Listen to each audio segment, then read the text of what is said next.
Did you know there's such a thing as the aging wars? I don't even know if that's a name or not. I gave it that name. I wrote a blog post about it for the Huffington Post a long time ago. And to me, what that is when women start talking crap about each other because they're aging differently or choosing to age differently.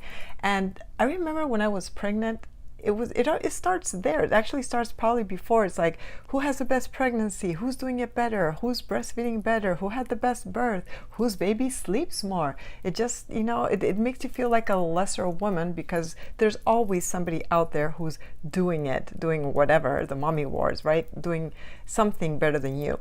And then comes aging. And then women start insulting each other publicly about how they're dealing with aging. The ones who let their hair go gray talk crap about the ones who dye their hair, and the ones who dye their hair sometimes don't talk so well about the ones who are letting their hair go gray, etc., etc. And the other day I was looking on Instagram, last night actually, I was looking at my Instagram feed, and there was a picture. I follow Chrissy Brinkley, and she's been very open about the fact that she has had treatments done. She's the face of Xeomin, which is like Botox, but with a different name and a little bit of a different composition maybe. But she is the face of that, and she admits to having had treatments and done stuff to her face. So what? And she obviously dyes her hair, and she also keeps in shape and has an amazing body no matter how you look at it. She's 63. Go check out her photos.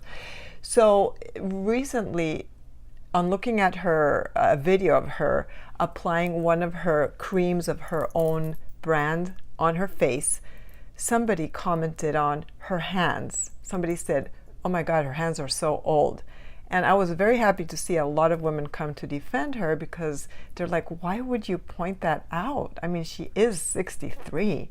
And there's not very much you can do for your hands, and whether you can or you can't, it really shouldn't be an issue. Why focus on the one thing that looks older on her? By the same token, women who decide to maybe dye their hair sometimes go after women who don't and who are graying, saying, "Oh, you should dye your hair, you'll look."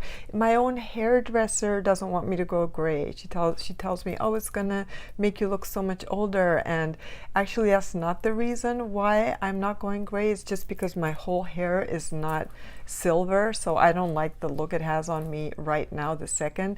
And I have considered, however, dyeing my hair gray because at 55 almost, I would probably get a ton of more work as an influencer because I would have this certain look of older but not really. It's this look that certain models have where they're not really that much older and they do look older supposedly because of their gray hair. My husband has gray hair, but he had it prematurely, so he would be the perfect model for that because he could represent an older man that's really does look younger, etc., etc. So that's kind of like this look that's also fabricated. There's no right or wrong way to be 50 or 60 or 70 or beyond.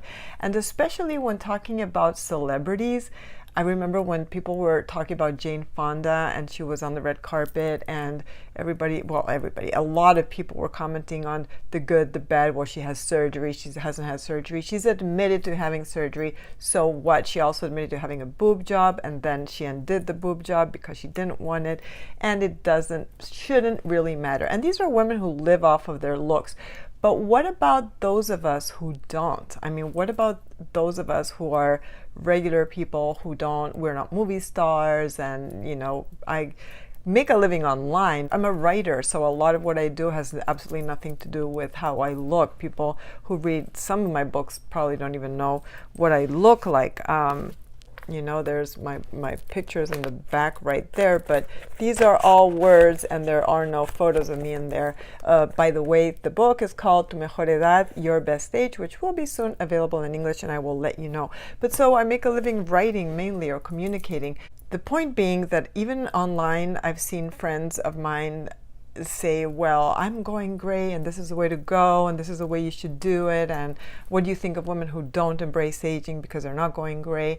And I was thinking, am I not embracing aging because I'm not going gray? Letting my gray show. And I thought, I first started highlighting my hair when I was 16, and I am going to turn 55 very soon in August. So I've never hidden the fact that I highlighted my hair. I don't think anybody thought that was my natural color. I am pretty sure people figure out from my age and my roots that I have to do soon that this is probably not my, I mean, it's not my natural color anymore. And I'm actually going to the hairdresser in a week to have, I don't know what I'm going to do, but I think I'm going to put more highlights in there. And I'm not cutting my hair. I don't care if I'm 55 or what. I am enjoying my long hair. So why start now? Why would I suddenly go natural when I've never gone natural with my hair? Women who don't wear makeup at all, I also see that on Facebook. They're like, well, this is me. This is the real me. If you want to see the real me with no makeup, with my hair in a bun, with my glasses instead of my contacts, I post all of that on my Instagram stories. That's kind of my daily life.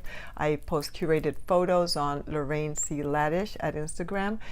And I enjoy all of it. This is me too. Me in the morning when I wake up and I look a mess or not. I don't know, it's just a different look. Natural, no makeup, but I like the contrast. I enjoy the pampering, the self-care, the putting a mask in my hair and taking care of my skin and getting massages and going to the hairdresser. I personally enjoy that. And I teach my young daughters to enjoy it too, because I don't think that being a smart woman is in any way contradictory or at odds with taking care of yourself physically, mentally, emotionally, and spiritually. And for me, if I look good, I feel good. It doesn't mean that I wouldn't feel good with gray hair. It just means that unless it were silver entirely, I just don't want that look for me right this second. And that should be okay as well. I mean, it all starts with one person, with ourselves, and telling other women, empowering them to age however they see fit. It is a very personal decision, the same way we raise our kids a certain way, the same way that we deal with life a certain way, we deal with the passage of time a certain way. I shared in last week's video how I was actually very shocked that a friend would comment on my appearance, telling me that she was worried about me because I'm very thin and I've always been very thin and all this and that. And then it kind of reminded me of how freely we pass judgment on other women, and we don't really sometimes even know them, what they're going through, why they're doing certain things, and it shouldn't really matter. What is it to me if another woman decides to have plastic surgery? I thought all my life that I would have a boob job. I ended up not having it. That does not mean that I might not consider having a neck lift eventually, or an eye lift or something. Why? I mean, it's my body, right? It's my looks. It's what I want to do with it and how it makes me feel. It's hard enough just, loving ourselves from teenagehood to adulthood and old age, to on top of that having to figure out whether we are aging appropriately or aging gracefully according to somebody else's standards. I believe that I'm aging pretty well according to my standards. And it's not even aging. It's not something you do. Aging is something that kind of happens to you, and you simply field it the best way you can. And that's how I fielded life. I'd really love to know what you think, how you feel about criticizing other women who age differently from you, whether it was a decision they made or just that they have the money to do stuff that you wish you could. I mean, I would probably have all kinds of treatments if I had a lot more money. And but it doesn't make me hate the women who get them. So if you like this video, subscribe to my channel. If you didn't like this video, maybe there are others that you might enjoy more, and subscribe to my channel.